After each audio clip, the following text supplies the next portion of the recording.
Christie Thompson with Christie Legal. I am a divorce and custody mediator and paralegal for Minnesota. And I am here today with a panel of other folks who help you when you're divorcing, because, you know, the legal stuff is just the beginning. We legal people need information and help from other professionals to help you with your divorce process. So if you folks could, Anne and Darren could do a little short introduction of who you are and what you do. Okay. I'm Ann Carter with Summit Mortgage. I am a residential loan officer. I am licensed in Minnesota, Wisconsin, and Florida. My company is licensed in about 19 states, so we can help you if you are choosing to move somewhere else. And I am very happy to be here today. Thank you for inviting me, Christie. Hi, everybody. I'm Darren Jorgenson. I'm with Remax Results Real Estate. I've been selling real estate in Minnesota for 33 years, and I've had the privilege of helping a lot of people from Minnesota, you know, sell their assets during all kinds of situations, including a divorce, an estate. And I've also helped people create family ownership with first-time home buyers. So if anybody needs any information or has any questions, I'll be more than happy to answer them. And thanks, Christie.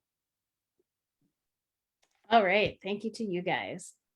And so let's start talking about, divorce. So there are three main parts when you divorce, and that, most every case will have. So the first part is dividing the assets. The first thing we need to do is define what a marital asset is, because only the marital assets are divided during a divorce. A marital asset is something that you have purchased or accrued during the marriage. So that, includes cars, houses, money you have put into your retirement funds and investment accounts. Also, the stuff in your house, the furniture, the art, all of that stuff is marital assets. And those will be divided under the law in Minnesota 50-50. If you guys want to agree to have it not quite 50-50, in all likelihood, a Minnesota judge will sign those documents as well. So how we divide the assets when folks are working together is we start with, who wants what asset? And then we put that asset in their column or assets, in their column. And then we see how things divide out, and we see if they're about 50-50 or they're really not 50-50. And when they're not close to 50-50, then we say, okay, what can we do here to make things 50-50? So sometimes it might be, okay, somebody wants to keep that house. So then they're going to get refi that mortgage into their name only, and they're going to take the equity and give that equity to the other person. And that's just one way that we can, equalize the marital assets. There's all sorts of ways, maybe, you might also want to give some of the retirement funds to the other party. That's a less preferable way, as your financial advisor will tell you, because that money is not liquid. You need to keep that in your retirement account until you're at least 59 and a half, or you are going to pay taxes and a 10% penalty on it. So that's not the most preferable asset to get, unless that is the asset you want. And if you don't have a financial advisor, I will definitely refer you to a financial advisor. So don't worry about that at all. And then the next thing that we will do is dividing the debts. Debts are divided in Minnesota by ability to pay. And what that legal term means is whoever earns more pays more. It doesn't matter who created that debt. Person A could have created 100% of the debt, and person B could still end up paying 100% of the debt. if person B earns 100% of the income. Because someone who does not earn income does not have an ability to pay. Most people don't fall, in that pattern, but we'll figure out, who earns more, and that person will pay more of the total marital debt. Now, it's again marital debt. So if you bring debts into the relationship, like if you have a car loan from the year before you folks got married, that is your debt and your debt only, and you're taking that with you. And then the third thing that's common in many divorces is sharing children. And this can sometimes be the most contentious point. So I'm going to just breeze over it. There are two types of custody. The first is legal custody, and that means who is able to decide about the education, medical and dental treatment, and religion of the child. And normally it is joint legal custody. You have to really do something really bad as a parent to not have joint legal custody. Then there's physical custody, and that's the part that people are usually going to court every 2 years for, because they think that they're the better parent or whatever. And so you can have physical custody either being sole physical custody, which is actually a misnomer, because nobody solely has custody of the children. You're both going to have physical custody of the children. It's really just that one parent is going to have the physical custody of the children more than the other. And there might be a great variety of reasons that one parent has the children more than the other. And we will talk about that during mediation. And then the other type of physical custody is joint physical custody. And that's when each parent has the children an equal or fairly equal amount of time. And there are lots of reasons for that as well. The biggest would be that each parent is equally available to parent. And so I have talked enough. And so I am going to turn it over to Darren, who is going to talk about buying and selling houses when you're divorcing. Hi, everybody. Darren Jorgenson again, RE/MAX results. I can't emphasize this enough, but it's extremely important to have some real estate, maybe some lending, and definitely advice from Christie on a lot of these situations before you enter into a lot of different types of verbal agreements or other types of agreements. There's a lot of things that the consumer is not aware of. Like when you're getting a divorce, splitting the equity, who owned the house prior to the marriage, what is Minnesota state law, marital agreements on owning assets such as real estate. Say, for example, one spouse moves out and they don't think they should pay the mortgage anymore. These are all critical components. One of the most critical components, and Ann can go into this as well, is when you're splitting up and one person's either going to buy out the house or they're just going to sell the asset, can one of you or both of you afford to individually go buy on your own? And these are critical factors to know prior to getting too into the whole process. I mean, I can stop by, and I'm very good at meeting with both parties, either individually or separate, going through and analyzing the property value. I can have a neutral appraisal done that both parties agree to. I can also do a CMA as a second source of opinion on pricing.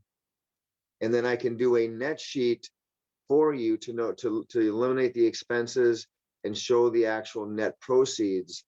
And then depending on what you guys resolve as far as splitting up the equity. But a lot of these things, and a lot of people don't realize, this is one key component in Minnesota. It's 1 to buy, 2 to sell. That's the easiest way of remembering it. I have a lot of people that think that since they own the property prior to the marriage, that they entirely get that property. That is not the case. And this can really mess with divorces because there's a lot of power between both parties. Even though you own the asset, and then you get married after the fact, he or she has to sign documents before you sell that property. So you need to have everything negotiated prior to selling that property. And then you need to know what the most effectively it is for you to move forward if you can purchase. And that would be talking to someone like Ann to see if you can qualify on your own. Also, if the split in equity will be enough for a down payment source to move forward, or maybe you might have to rent for a year or two to reestablish yourself to become a buyer again. But a lot of these things can be answered. And one of the nice things about me as a realtor or the real estate resource is that this information is free. There is no upfront charge. I can meet with you at the house, like I said, individually or with you guys together, and I can go through all this. And there is no charge for having 33 years of real estate advice. And then Ann, I'm sure as well, can determine if you guys can get pre-qualified and move on and buy on your own. So let Ann speak a little bit about that, and we'll go forward. And if you have any questions, just let me know. Thanks. Thanks, Darren. Well, actually, I have a quick question for Darren. Okay. So how do you help folks who are divorcing and they, unfortunately, nobody can qualify for the mortgage to keep their house, and they're really not happy about having to sell that house? Or maybe just one of the parties is not happy about having to sell the house. How do you handle that? Well, that would be like considering a buyout option, which is what everyone tries to do, and some people can do it. So, and then who wants the house? Who's gonna stay with the house? Usually the person with kids wants to stay with the house, but usually sometimes that person can't buy out the other person. You can do a waiver where you can wait. You can decide to agree to sell the house at a later date. Like say they want to finish the school season or whatever the case may be. But if somebody can't qualify to move forward and buy, they would have to choose to either rent or go live with family or other means. Does that answer kind of what you're looking for? Oh yeah, that works. Definitely. Thanks, Darren. And yeah, Ann, please tell us about mortgages and refinances. Thanks. Okay, so let me just get my legal stuff out of the way. I'm Ann Carter with Summit Mortgage, and my NMLS number is 211972, and the NMLS number for Summit is 1041. So yeah, I think one of the things that's incredibly important when you want to purchase, refinance, is your credit score and the amount of credit and debt you carry. So even though Christie mentioned that whoever has the ability to pay the debt, is going to get that a debt, or is going to divide it that way, it's still not wise to go run up credit cards and buy anything because you were a stay-at-home person and the other spouse works, and you're just going to mess with them. Well, it could mess with you too, because they might have the responsibility for it legally, and that will help you. But if you're trying to make changes, I'm sorry, I'm kind of messing up here, but if it could really hurt you, especially if the ability to pay is kind of even, you could make it so that you don't qualify to purchase or to refinance. So don't go out and mess up your credit and then not pay it, because that'll bring the score down. And qualifying for a house, a lot of times people buy a house and they budget their payment on 2 incomes instead of budgeting the payment on 1 income, just in case something happens to the other one. And so I would say there are a lot of times when people cannot afford to stay in the house. And if that's the case for you, let it be okay, because going out and renting isn't necessarily bad. You don't have to worry about all of the upkeep of a house, as Darren knows. You don't have to worry about anything like that. And you are going through something that's fairly traumatic right now.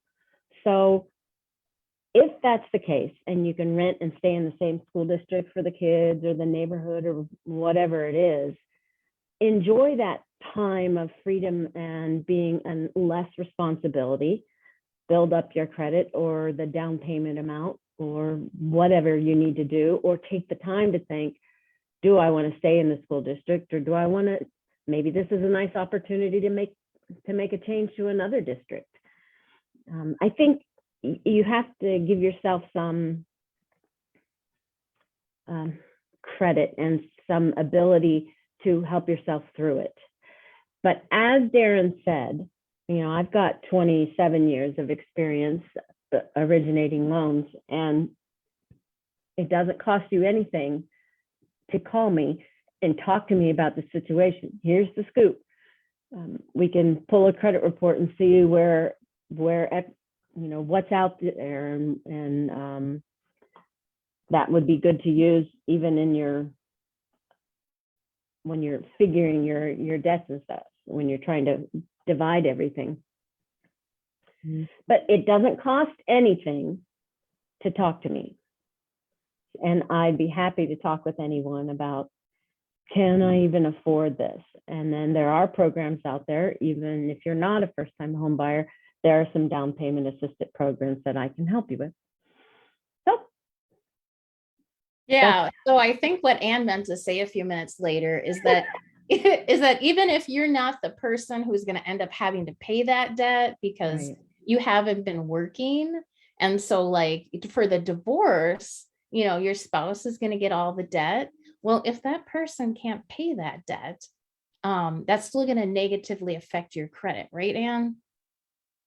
Yes. Because you guys were married when you created this debt, right? Correct.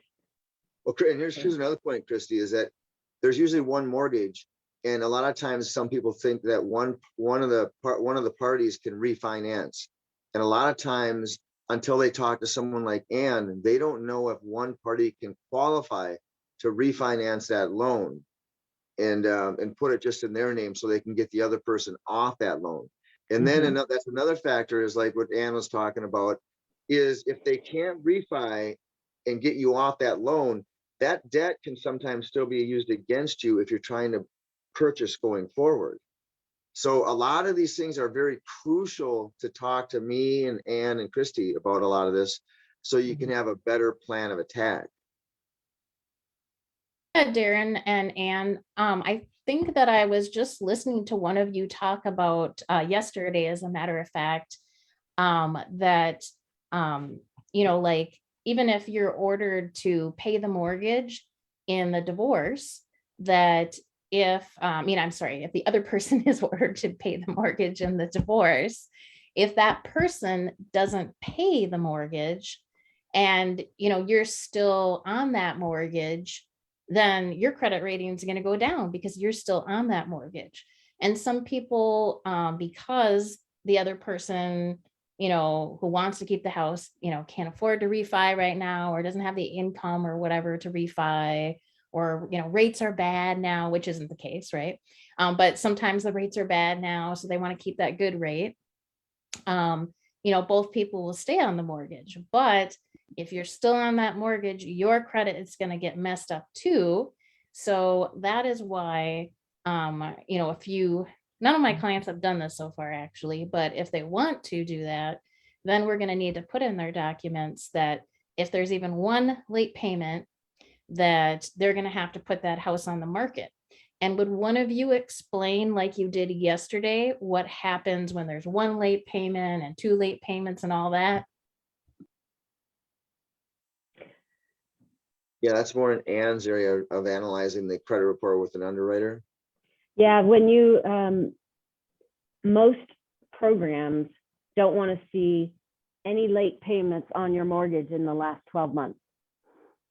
And so if you've even had one, you may not qualify at all.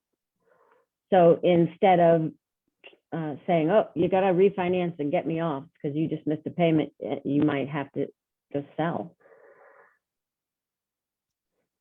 Yep. And that's another good reason not to co-sign for people. You know, some people, oh, I co-sign for my sister or my daughter or whatever. And well, it's their loan though. I didn't know they weren't making the payments. Well, you have to know, because if they don't make the payments and you co-signed, you are on the bottom line. So you need to know, you need to have the login to be able to check or whatever to make sure those payments are being made. And so it's no different with the mortgage. If you're on that mortgage, and even though the divorce decree says that the other person is responsible for it, if they don't pay it, it will still come, because you're still on it. If you are still on the mortgage, it will come back to bite you, your credit. And there's another important variable, and I don't know if any of your audience remembers the last financial crisis, and that was a completely different situation that you'd be thrown into. It's called a negative equity situation. So I had like a short sale team and I had a foreclosure team that would help people go through this process. Even though right now there's a lot of real estate equity, there will be another downturn. And unfortunately, you may be in a situation where, and you can't, obviously, you're not timing a divorce and you're not timing a financial downturn. But those things, you need people like us to help walk you through if you're in a negative equity position, and how best to handle that through either a short sale, foreclosure, and how to go and invest, just get through that process the most effective way possible, and then get yourself back on your feet again to become a buyer sooner than later. I mean, the last financial crisis, if they spoke to someone like me or Ann, I was able to get people back into a home in 2 to 3 years after a short sale or foreclosure if they did my recommendations and how they handled it, from foreclosure and bankruptcy laws and what order of events you do that in. So the last financial crisis really exposed a lot of that. And I was one of the leading realtors on helping a lot of people, guide people through that process in the most effective way possible, even though that was obviously a very negative environment. But there are smarter ways to handle a down market than others. So. Yeah, I think I know that what Darren is talking about, and sometimes there's just no way around it. If you can afford doing a short sale or foreclosure, that's the best. And maybe you guys are going through a divorce and it's a down market and it will cost you $30,000 to sell the house, and you guys can't afford that. Maybe the best thing to do is one person stay in that house and the other one rents until the market turns around a little bit, or you guys get the money to get out of the deal. Sometimes short sales are good. Sometimes that's just all you can do, and you need to get out of the situation. You really can't afford to stay there, because a lot of people lost jobs. So if you can't afford to stay there, get out, and get out sooner rather than later, because the sooner you get out, the sooner you can get going on that positive road to recovery of finance or credit or whatever it is. And it is extremely critical that you don't put your blinders on and then just don't deal with anything. Mm-hmm. I can show you how to effectively deal with a negative equity position, either through a short sale or a foreclosure, and get you back in a buyer position and get your credit back up. There is a lot of things to do, and you can get your credit right back up in 2 to 3 years that will pass either an FHA or conventional guidelines. Because they do want to get you back into a mortgage and back into a house. But if you put your blinders on and you try to avoid the mail or avoid all this stuff, you're just going to add more time it takes to get you back on your feet. Yes, very true. Yeah, and talking about blinders, you can also have blinders in your relationship, right? Like, oh, my relationship's not bad. Everybody just goes through this stuff. Oh, we've been going through it for 3 years. Oh, that's not that long. Oh, marriage counseling didn't work. So, so if you're thinking about getting divorced and you've been thinking about it for a while, it might be time to take the blinders off and the rose-colored glasses and take the next step. Because if you're unhappy, staying in an unhappy situation isn't going to make you any happier. You're just going to get sadder.